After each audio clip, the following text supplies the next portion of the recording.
Today is Wednesday, January 25th, 2012, and Joe Turner and myself, Judy Meyer, are talking to Don.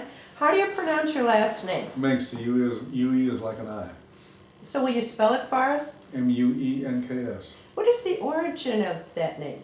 It's German. I see.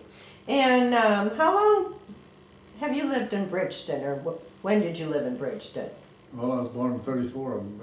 I was in Bridgeton until about 1960. Highway took our house. We moved up. Dad and I built a house on Old St. Charles. And then in 63, I got married and I moved to St. Charles. So you were actually born in Bridgeton? Well, I was born in Deaconess Hospital. Oh, the old Deaconess? Yeah. I see. Uh-huh. But where did you grow up? Right down here on the Rock Road. Bridgeton Rock Road. So tell us now, in 2012, where that would be. What is around there now? Well, our house stood right in the ramp if you want to get up on 270 going south or 70 west, the ramp, you turning off the Rock Road. Well, that's where we lived right there. So you lived on the ramp? Well, I guess so. So to speak. How long, what would you mind I ask, I think you did tell me you were born in 34. 34, okay. Did you have brothers or sisters? 2 brothers, 2 sisters. Okay. And where did you go to school? St. Mary's in Bridgeton. How big was St. Mary's at that time? Do you remember? I don't know how big the parish was. We had 2 classrooms, 4 grades in each. The nuns lived upstairs. Did all your brothers and sisters also go to St. Mary's? Yes, they did. And it went to what, 8th grade? Yes, and then we had a high school for a while. Oh. They closed the high school in 51 to build a new church and school. And I had a year to go. I went to St. Peter's High, St. Charles. Oh, really? St. Peter's was before Duchesne. I see. How was the bridge to get over to St. Charles to get there? No problem. It wasn't bad to go back and forth over the bridge? No. And the county bus run over there too. Really? There was bus service? County bus, not public service. Public service stopped at in Breckenridge there, where Snooks used to be on the north side of Rock Road. Yes. Yeah, that was a loop. The streetcar loop there, and then when they went to buses, the buses took as far as they went. So when you say you went by county bus over? Yeah, sometimes rode the county bus. A lot of times rode with somebody. I see. Uh-huh. Your sisters and brothers also go to high school across the river? Well, my sister, a year and a half older than me, graduated from St. Mary's in 51. That was the last graduate. And then I graduated from St. Peter's. I went there 3 years, 11 years at St. Mary's, and one in St. Peter's. And my brother Pat went to Aquinas High School. And my brother Mike went to prep school over in Florence, North Prep. It was on St. Catherine Street, I believe, I remember. Well, when you were growing up, and especially as you were a teenager, did you do work part-time anywhere? Yeah, I worked on this farm when I was 11 years old. Which farm? Well, all this out here. So that was Ed's parents' Yeah. farm. There was no house on it at that time. No. They built this house starting in 1949. They dug the basement. Well, let me think. Well, let me say right now we are at the Banker Hill. I remember when they built the house. Uh-huh.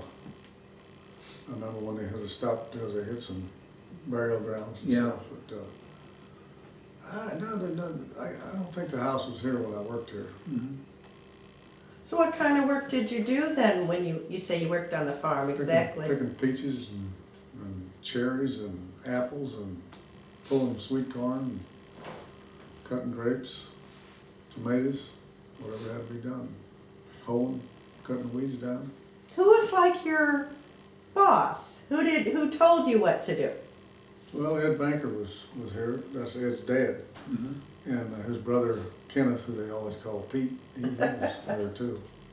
I knew him real well because they had a sweet corn field right behind it on this side of our house, west of our house, our property, around 300 foot deep there, we did anyway. And when I was about probably 5, 6 years old, he'd reach over the fence and get me under the arm and sit me on his lap, and we'd cultivate sweet corn all day. Did your other family members work also doing No. that? See, I'm 12 years older, 12 and 16 years older than my brothers. Did they work part-time doing anything while they were in school? Do you know? You may not really be Mike aware.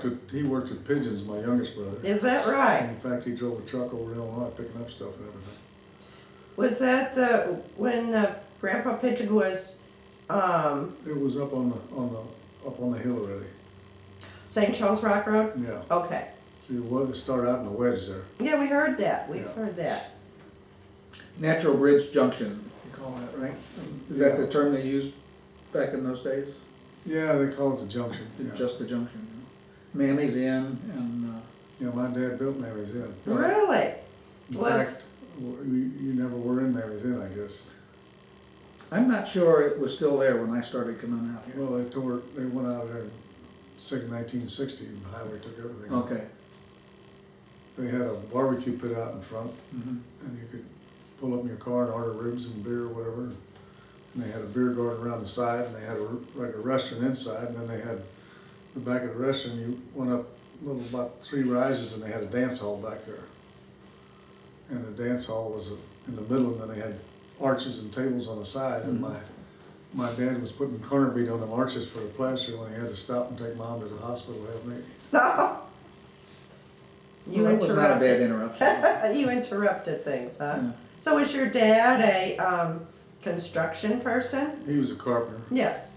In fact, the Westlake Park had 2 big swimming pools. He helped pour them when he was 18 years old. Wow.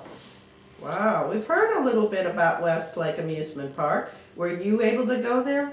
Yeah, I can go down and ride all day for nothing, but you get tired of it. What kind of rides did they have? Well, they had the roller coaster was out in front, and then they had a tumble bug, they had merry-go-round, they had airplanes, they had ponies, they had loop-de-loop where you got in and turned you upside down.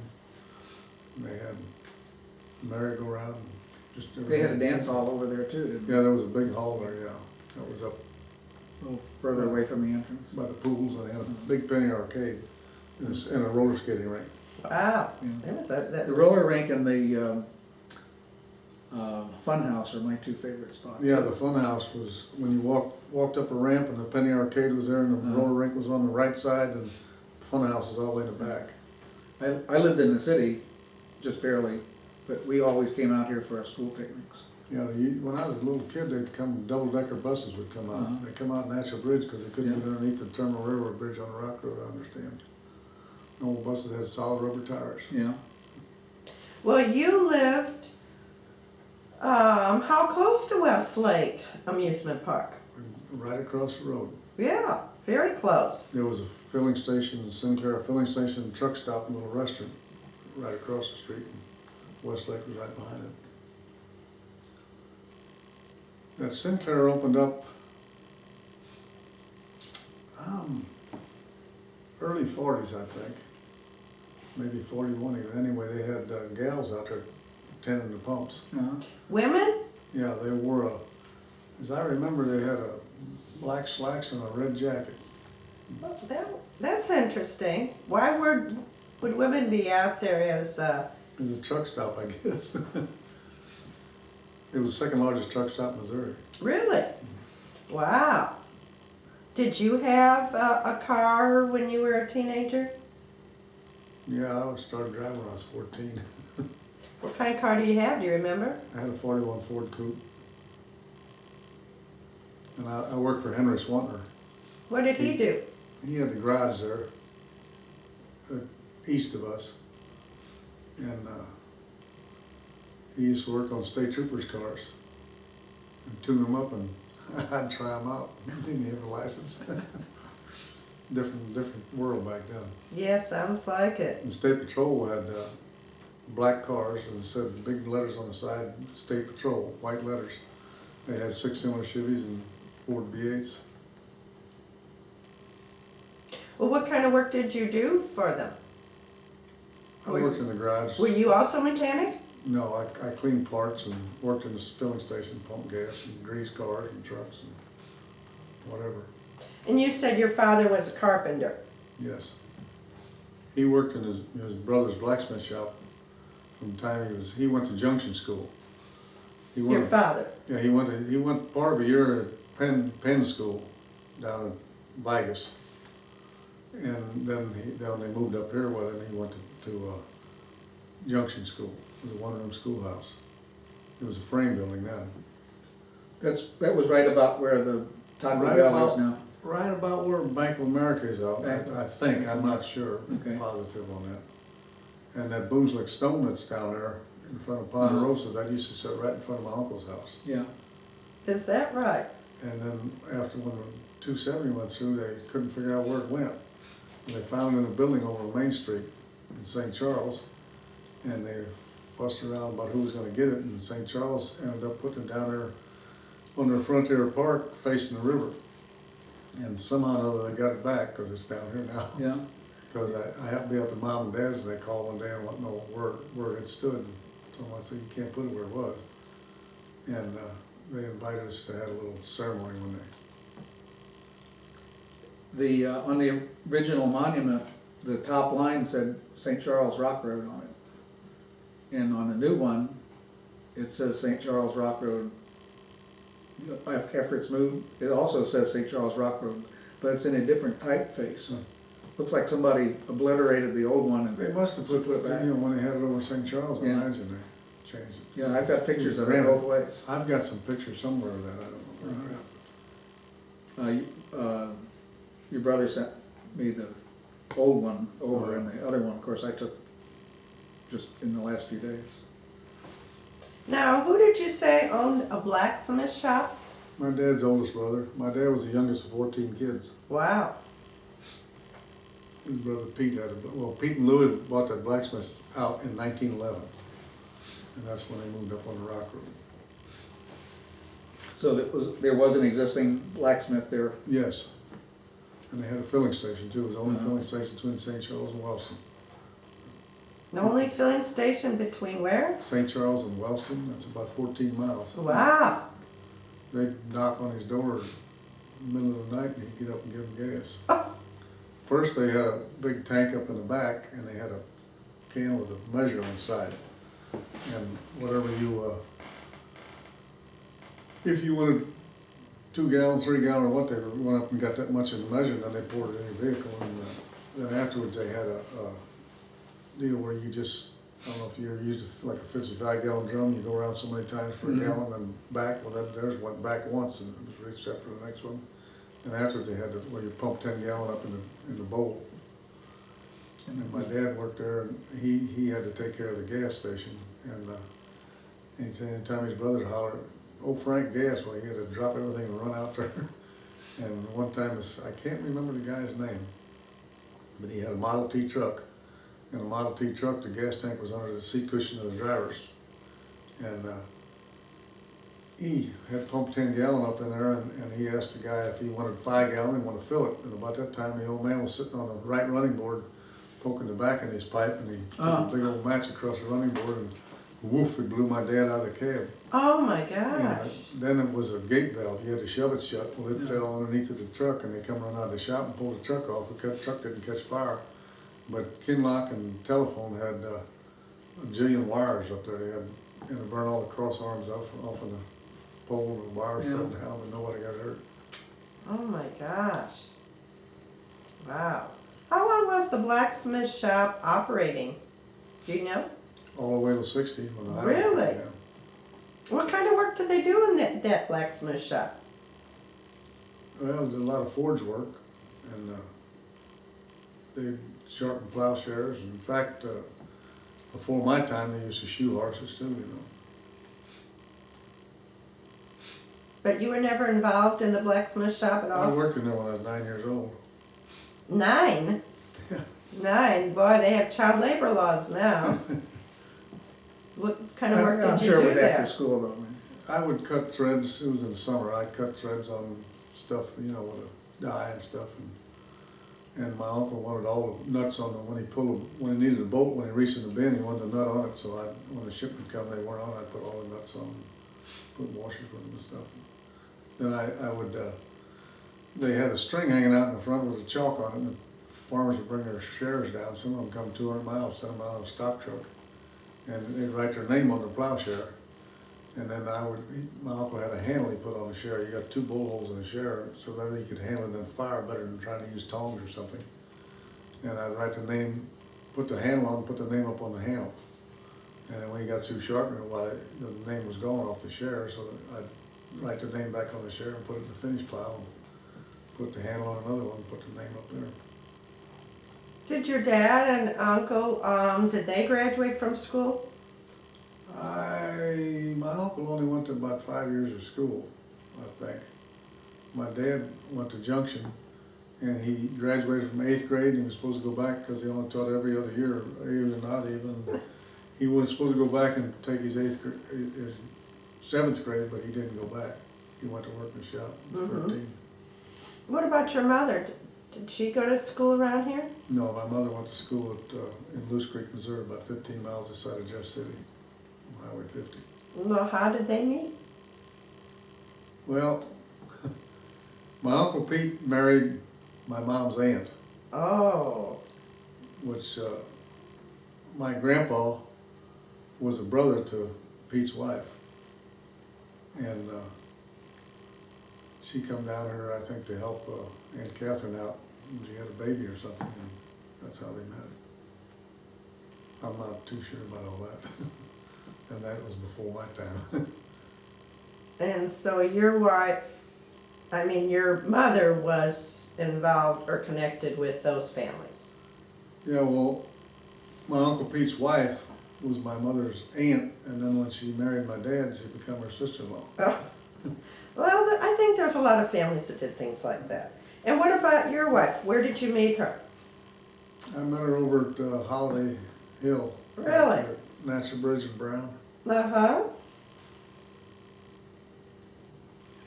She lived in Berkeley.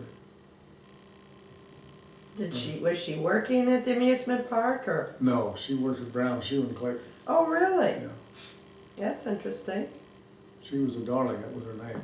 That was her last name? Yeah. Darling? Mm-hmm. That's a nice name. What was her first name? Kay. Mm-hmm. So how old was she when you met? Well, she was born in 37 when we met in 61. So she was, what, 24, I guess, something like that. Mm-hmm. And when did you get married? We got married Groundhog's Day of 63. It'll be 49 years ago, this 2nd of February. Where'd you have the wedding? St. Mary's. I see. Did she continue to work then at the shoe company? She worked there until she was pretty far along with our first child, Mm-hmm. and she quit. How many children do you have? 4, Oh. Boys and girls? 2 and 2. Right, that's even. The youngest are twin boys. Oh, really?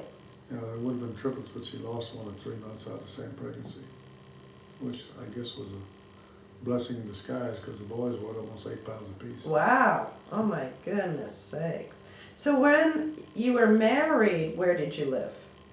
Well, we lived in an apartment for 7 months while I built a house. Right at National Bridge and Rock Road there it was part of the old Wedge building. It was Highway Furniture at that time. It was downstairs, and there were 2 apartments upstairs. We lived up there. Was that the same building that became the original Pigeons building? No. Pigeons was already up on the hill by then. Okay. The Wedge was a filling station out in front, and they had a dance hall and drinks and stuff. And Well, that's 3 dance halls right at the same corner. that caught fire and burned. I can't remember what year that was, but we stood out at Uncle Pete's and watched. Yeah. And then Westlake burnt in 55. My dad and I were coming home from work and we seen all that smoke. You could stand up in our front yard and feel the heat. Mm. Yeah. Did they ever determine what caused the fire? I don't think they did. They were getting ready to open the place up. They always open up in May. And a guy was up at the Shell station looking for bolts or something, and he turned around and looked, he didn't even get his car out of there, it went up that fast. Wow. How old were you when Westlake Quarry burnt down? On Westlake Park? Yes. I'm sorry, I was yes. 55, so I guess I was 20 years old. It was in the summer, and my birthday hadn't until October. So you were lucky that you had a chance to go there often. You lived close. Yeah. Your dad helped build it. But you never worked there? No, I never worked there. We had interviewed one man, I think it was Roland Woodcock, that said he worked there during the summer, and he had cleaned a swimming pool. A friend of mine worked there. Who's that? And he lived right there about where Red Lobster is now. He was Everett Rucker, but he died in 97. I see. And he worked for Frank Banker, who was Ed's brother, down there where Target and all that is. That was his farm. When after you got married, what kind of work did you do? I was a carpenter. Oh, same as your father then. I started carpentering in 52. Did you do private homes or I residential started out on business? big custom homes in Clayton and Huntley Woods, and then I went in the service 57, 8, and 9. I come out, I worked maybe a year at residential, and I went over to commercial. What did you do in the service? I was a radio repairman, Where were you stationed? Fort Lewis, Washington, Oh, uh-huh. What branch were you in? Army. Was there a conflict going on during that time? No, but in 58, they loaded us up. We had to put all our civilian stuff in our box with our home address on. They took us up to Seattle to get on the boat. We never got on the boat. We were going to go to Lebanon. And I was reading New American about 2 years ago, and I finally figured out why that happened. They sent the Marines over there to Lebanon because there was a good Christian leader over there, and the communists were trying to push him out of power. And we sent the Marines over there, and it took them 12 days to push him out of power and let the communists in. That's the way things go, isn't it? So you were in the military for about 3 years? That was a 6-year obligation. Yes, I was active for 2. I see. And then did you, I went in April Fool's Day of 57. and then, so you served for 2 years, did you say? 2 years active, yeah. Uh-huh. And then were you like a reserve? 4 years reserve. Yeah. I see, I see. Did you have to do anything then during those 4 years? Did you have to go and show up somewhere? I was supposed to, Uh-oh. but I went down to South Kings Highway. There was a ordnance outfit down there, and they said, "We don't have time to talk to you," and so I didn't go back. If they wouldn't talk to you, then you didn't need to talk And to then them. they sent me a letter and said that what time I wanted to go to camp for 2 weeks, and they had all these summer dates on it. I told them I couldn't go in the summer. I said any time in the winter would be fine because of my work. And Uh-huh. I never heard from them. But when my time was up, I got my papers. So. And you still had your honorable discharge then? No. Well, that's good. I see. Were any of your sons in the military? No. What about your brothers? My brother Pat was in the Air Force for 4 years. He was stationed over in the Philippines for quite a while. Mm-hmm.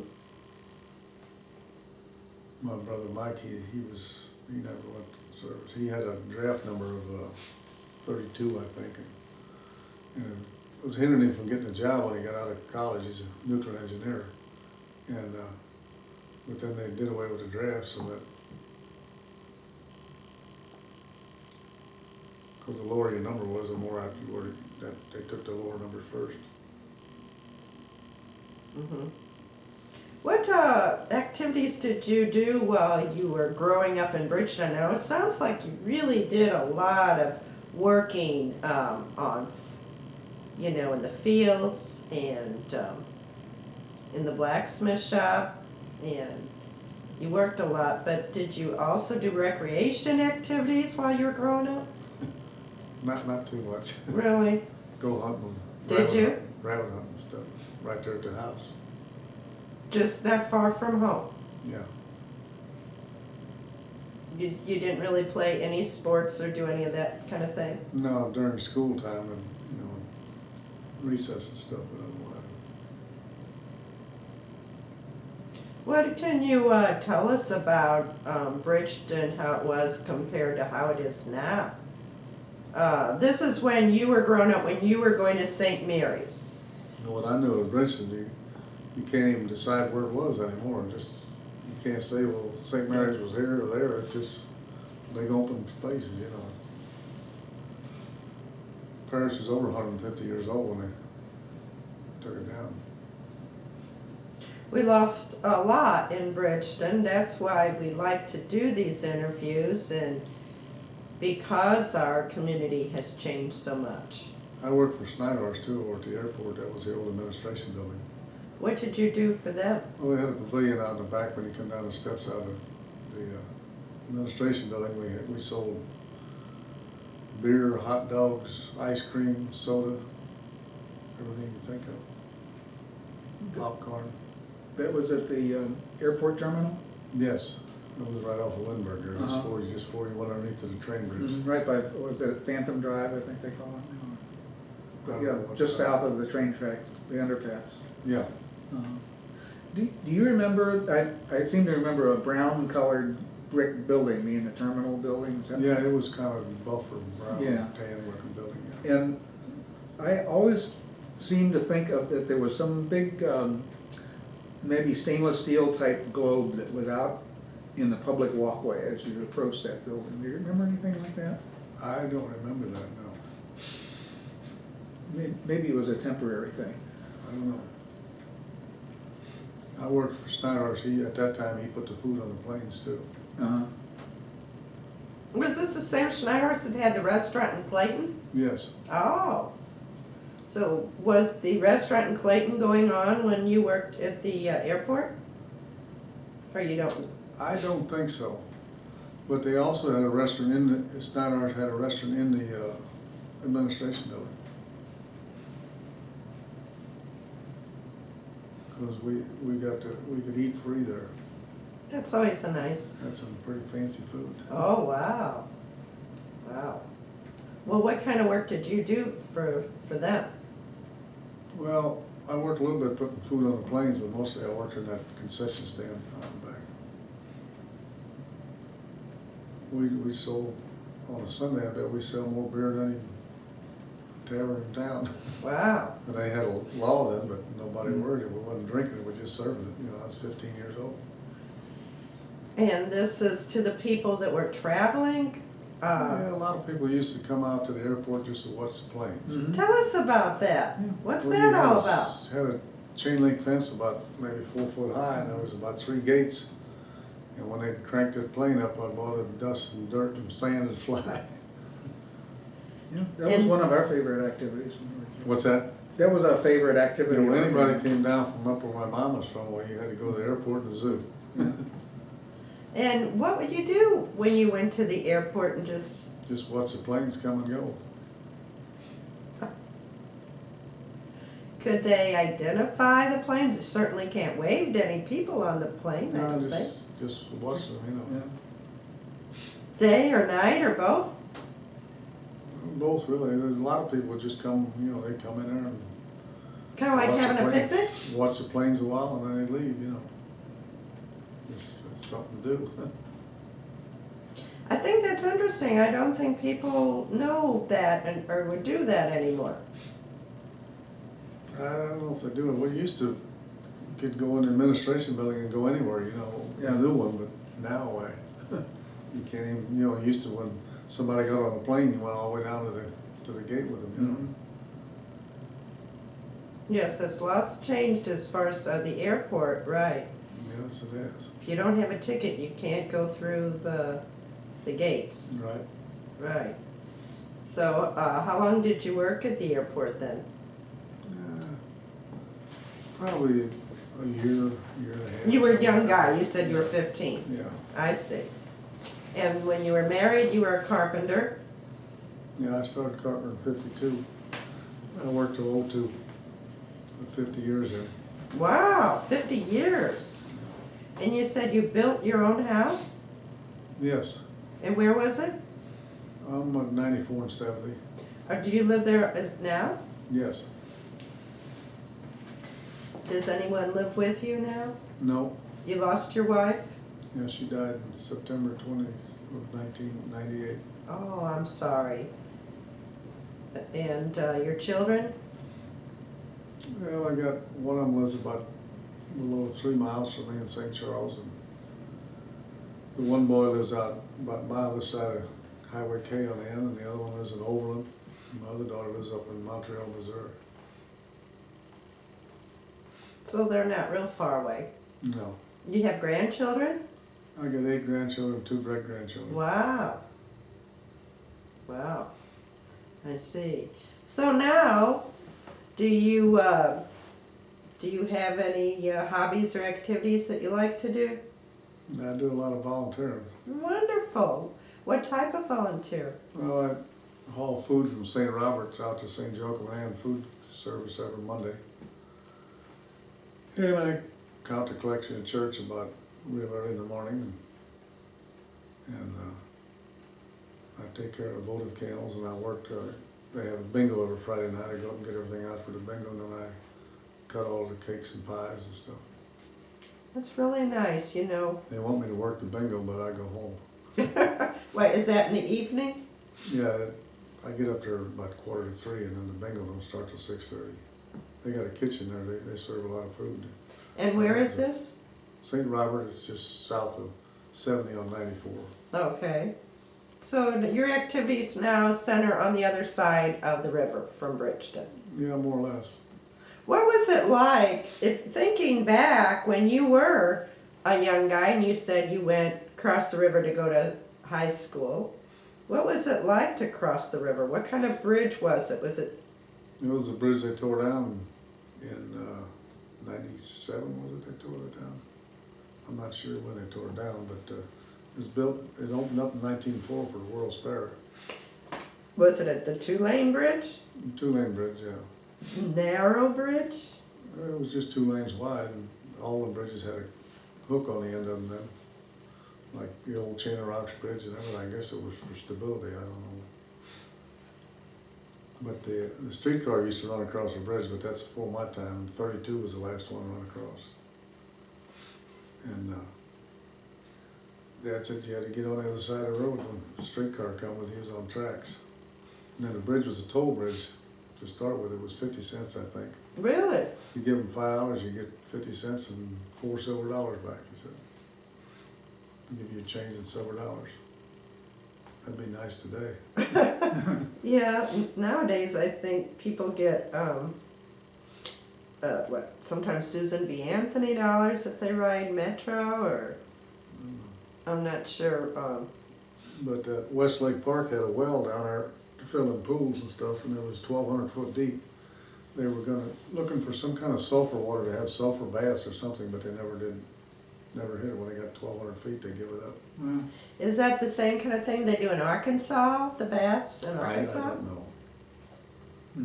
But they had 2 pools down there, and back then there wasn't no filters on pools and stuff, I guess.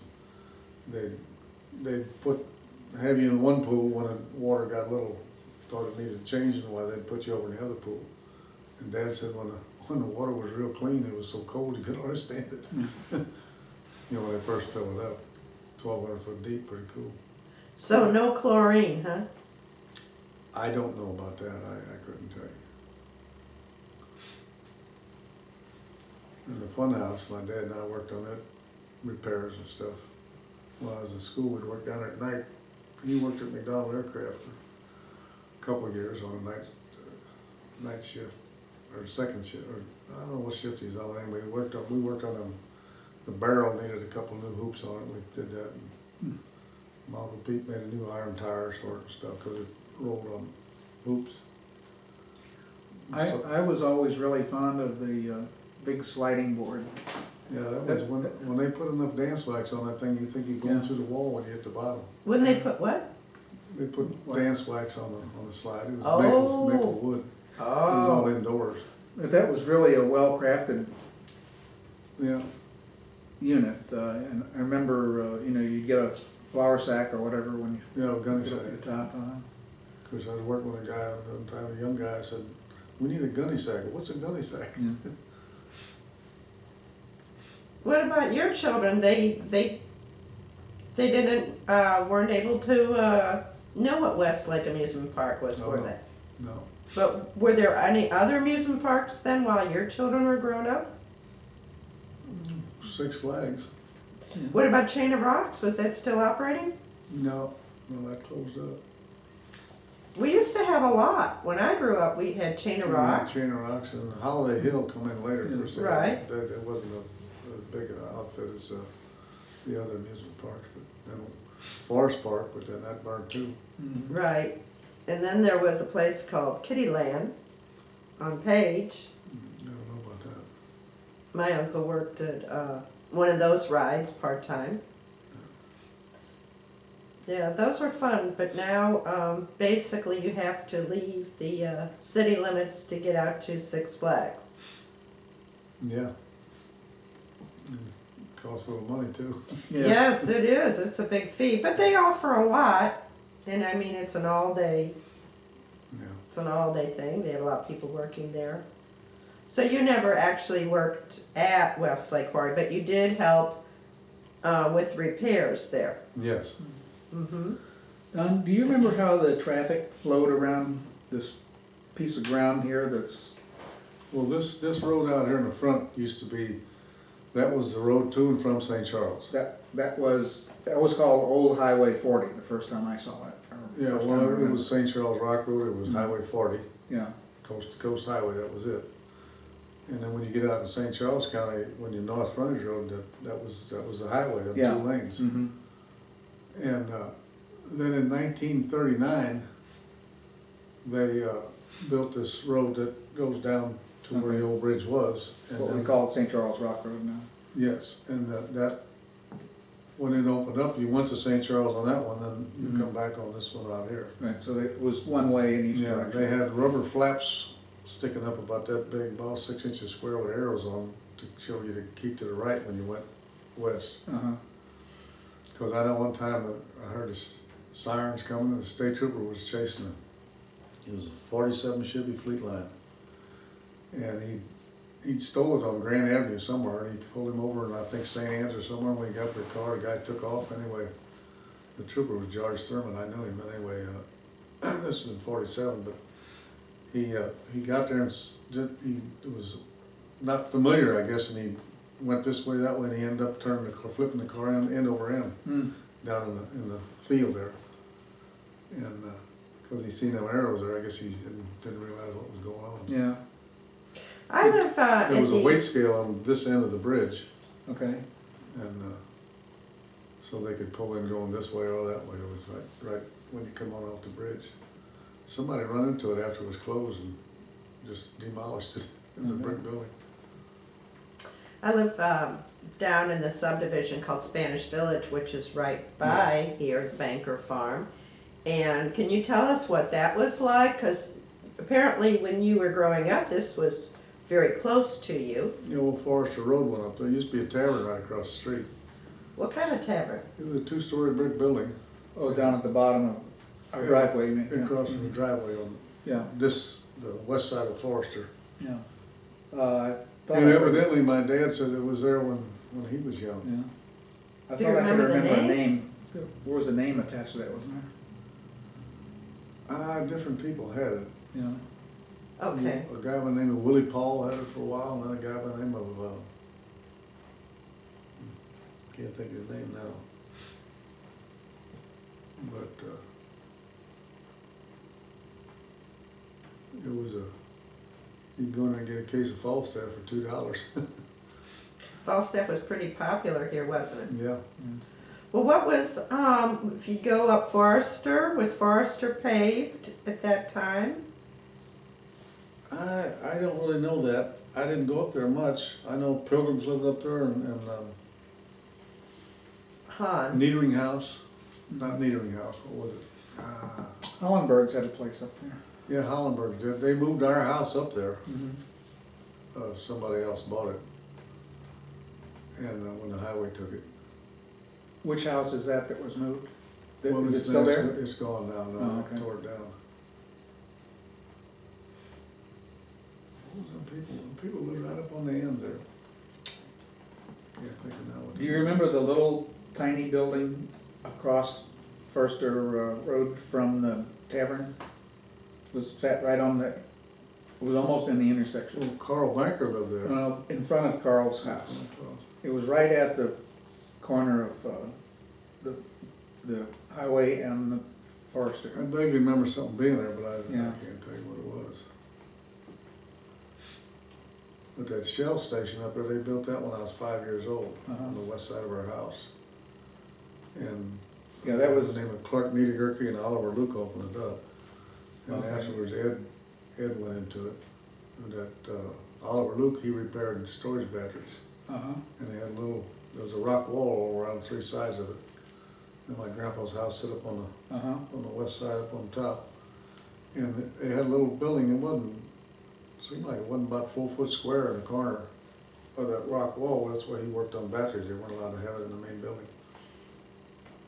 And then when they took all that rock wall on the west side down and made more parking and stuff there, well, then they moved my grandpa's house out in the field. Oliver Giroux lived in there, rented from bankers. Was that further west on the Rock Road?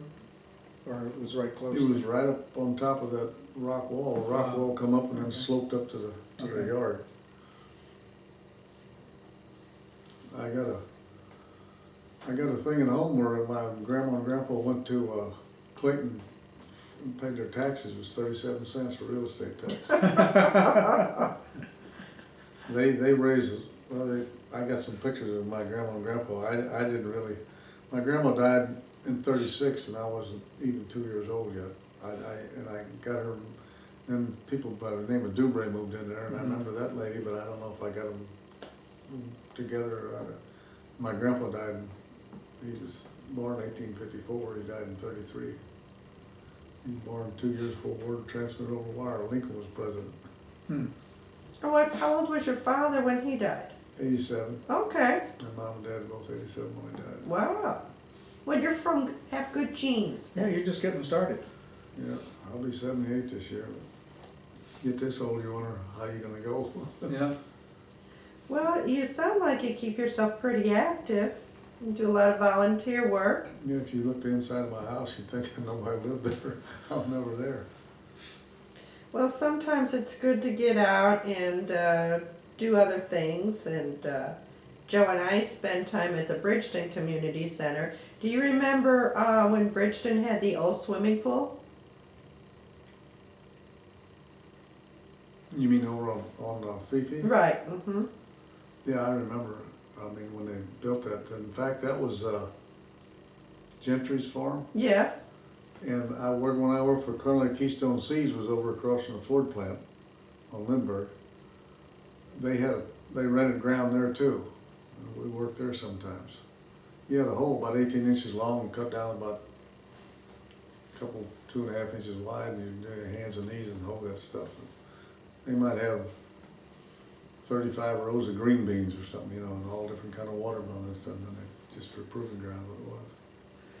Yes, I believe that the Gentry family had a lot of trees and orchards. Well, down there where that Honda dealer is on the Rock Road, that was Niedering House's place, and then when the highway comes through, Swantner bought that. He had moved his business down there, but my dad worked for Niedering House, picking fruit and stuff when he was a kid. Was there a lot of farms and orchards in the Bridgeton area while you were growing up? Well, when I was growing up, it was wheat fields all the way through till you got to about St. Gregory Lane. Wow. Where St. Anne's is, no, that was all wheat fields. Wow. This is where St. Anne's City Hall is on the north side, that was a Stein farm. Where Airway Drive-In was, and now it's a Shop and Save, Yes. that was a Haupt farm. A what farm? Haupt was their name. Oh, I see. Okay. They sold that in '49, I think. I think they got $900 an acre. Mm. That's big money. Yeah, sounds good. Uh-huh.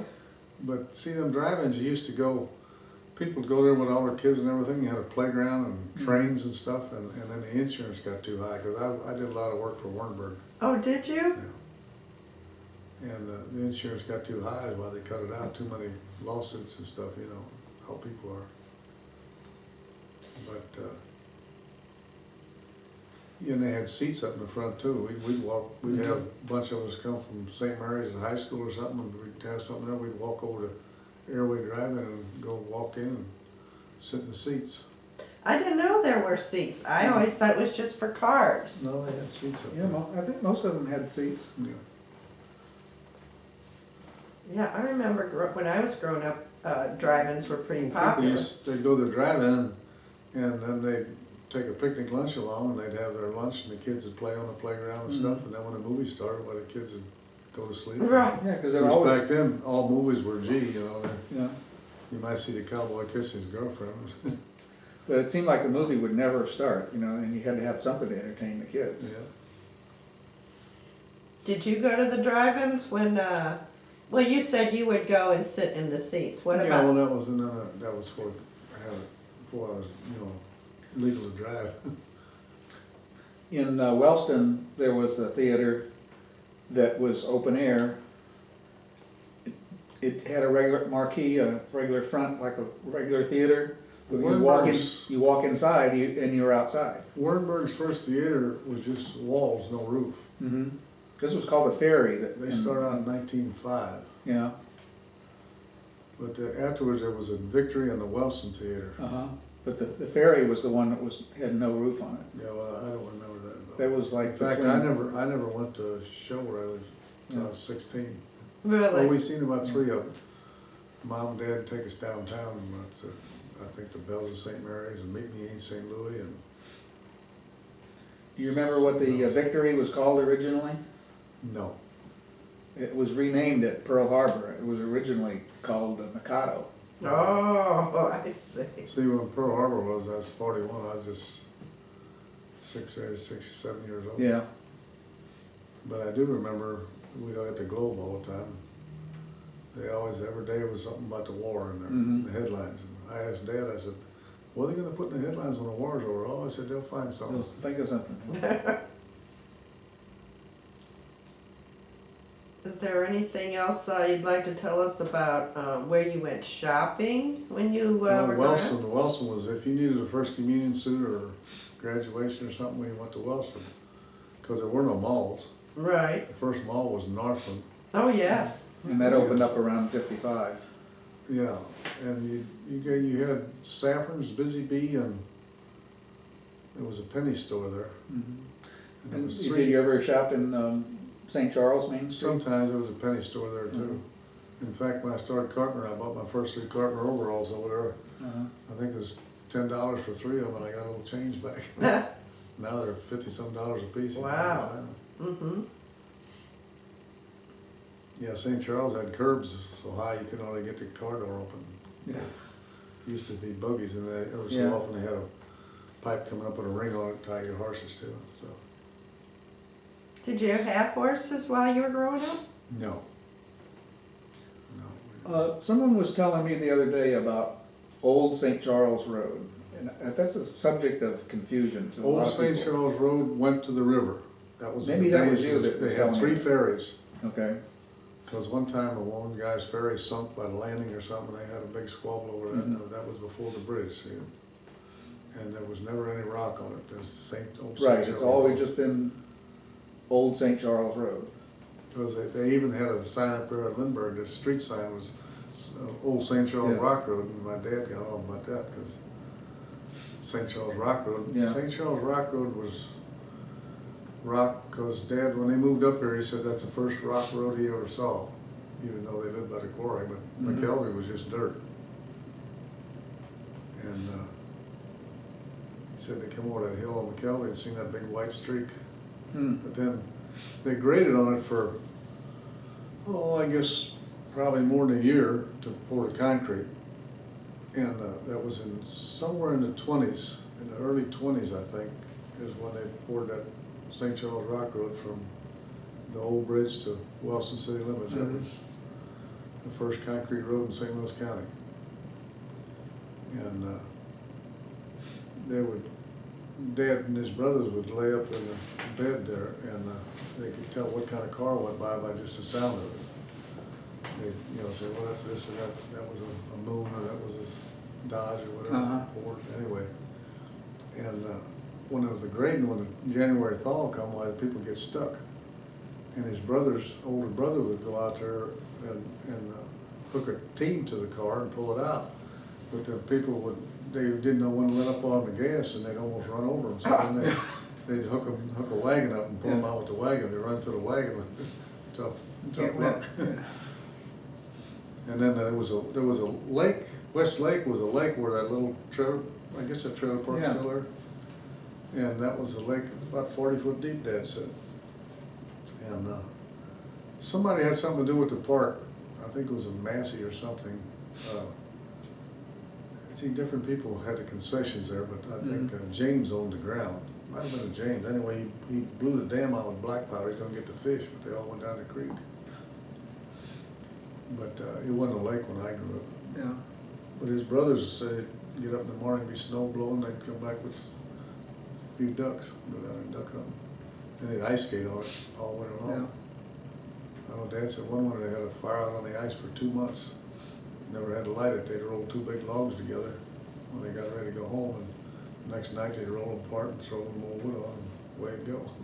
And where exactly was this lake? Right where that little trailer park is up there. Okay.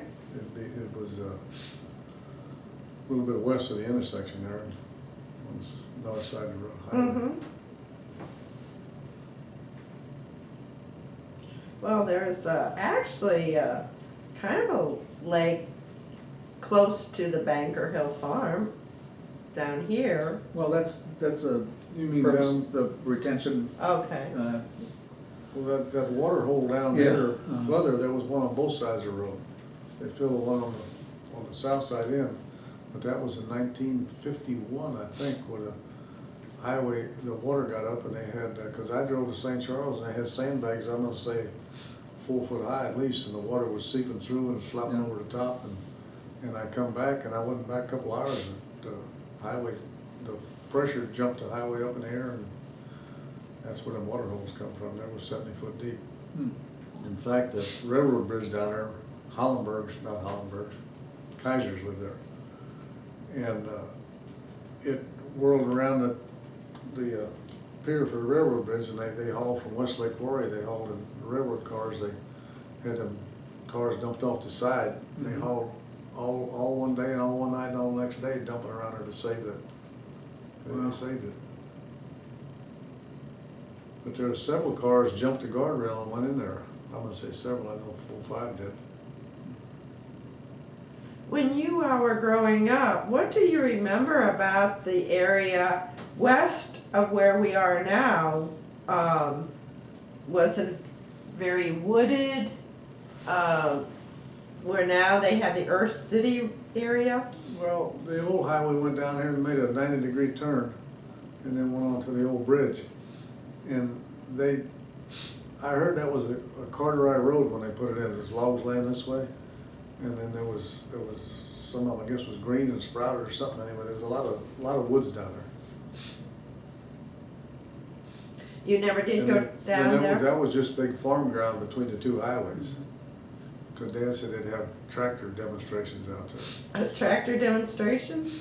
Yeah, I know he said that a lot of them, it was gumbo, and they said some would make a round, they'd be overheated, some make 2 rounds. And I know John Deere, see, they just got 2 cylinders. He said they just flump, round and round. Because Hollenberg's farm had ground up behind where we lived, and I think it was Fred Hollenberg. He only had 1 arm. I think he had cancer or something, took his arm off. he had an old John Deere, and you see me go down the swale, you hear that thing going thump, thump, thump, thump, thump, thump, and you think, well, it must have died, and put some thump, thump, thump, thump, and come up the other side. What did you think of when they were talking about building up the area of our city? I don't know, it used to be farm ground and water holes and everything, a lot of dikes and stuff down there. I didn't really, I guess, well, Bridgeton used to have all the way down to the bridge, and then I think, did they have to give some of it up or something? I don't remember how it went. No, I think we're on the Rock Road, we go all the way to the bridge now. 'Cause we have, It still does. there's a park, the Bridgeton Park right there it runs along the river, Oh, yeah. between the old bridge and the highway bridge. But our city really isn't part of Bridgeton. It's not, well, what is our city then? Well, it's they have their police service from St. Louis County, otherwise I don't know how. And then, I think they had it one time, then they had some legal thing, they had to give it up or something like that. Did you think that would be a good idea when you heard they were planning on building after knowing all time when that area was flooding? Well, I don't know if it's the truth, but I heard that if the pumps had ever, when the river's really high, if the pumps had ever quit, why, it'd be the end of our city. So you think even now that there was a possibility that could be flooding down there? Well, my theory is if they keep putting dikes and stuff up, and then every time you build a road or a parking lot, why, you got quicker runoff, and used to be, you had crooked creeks, and the water took a while to get to the river. Now you got a big concrete sewer pipe, storm sewer, and then whoosh, as soon as it rains, it's in the river. And I imagine when the Indians were here, that you could probably walk across that river. You think so? Because I read in the St. Charles Journal or Banner News, one of them, that they first St. Charles set up on this side of the river, and then they got flooded, and they got smart and went on the high side. There used to be a fish market down there. A what? Fish market right down there, they call it Sandtown, this side of the old bridge. Sand town? Sand, S-A-N-D, sand. Uh-huh. Now, my dad, he always said, oh, I'm going fishing. You go down there and he'd get a boneless buffalo. They had a machine there, chopped the bones all up. Mom had that thing, she baked it on a platter and had tomatoes all around it. Man, it was better than ice cream. Oh, really? So he caught the fish? No, he just said, I'm going fishing. Oh. Fish, yeah. But everybody knew what Yeah, he it was doing. Fox's Fish Market. He's going fishing to buy fish. Yeah, he never had time to fish. Oh, uh-huh. I don't remember ever tasting fish better than ice cream. Well, I kind of like trout myself. Is there anything else you'd like to tell us about growing up? Anything you remember you think would be interesting to others? Not a whole lot. Well, we really appreciate your time this afternoon. The area has changed so much, even, Yeah, it's really changed. yes. It'll keep on changing. We used to get the Globe paper all the time. For a while, we'd go out, Dad'd go out and get the paper. It wasn't there, and we found out there was a guy that was driving a stock truck, and they'd park on the shoulder in front of our house, and he'd take our paper and go over to the restaurant, and then when he left, he'd take it with him. Anyway, they'd seen it from over there, that what was going on, so got on him and put a stop to that. Yeah, I remember we used to get the Globe Democrat as well. Yeah, I learned to read on that. That was my first job selling it Well, when I was in fourth well, grade. St. Charles used to, the paper boys would have a thing with a handle on it and two wheels, a box, and sell papers in St. Louis County, and I don't know, Overland, that my uncle lived in that.